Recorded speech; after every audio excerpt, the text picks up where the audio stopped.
Hello all, this is Steve. I want to show you a new dashboard that we've created for you in the CRM.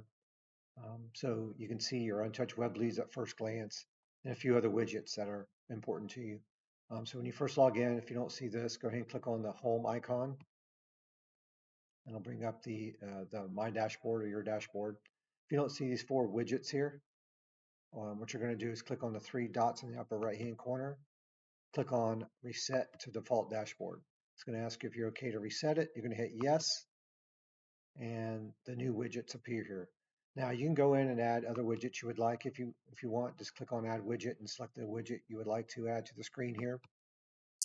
If you need to edit it, if you want to rename it for yourself, you click on the three dots in each box, and then you're going to hit Edit, and then you can change the name or whatever you want.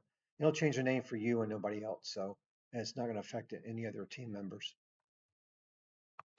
But once again, if you don't see these four widgets here, click on the three dots in the upper right hand corner, reset to default dashboard, and hit yes to reset. If you'd like me to add any other widgets, just let me know.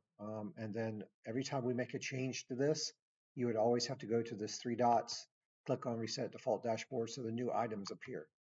I hope this helps. If you have any questions, let me know. Thank you.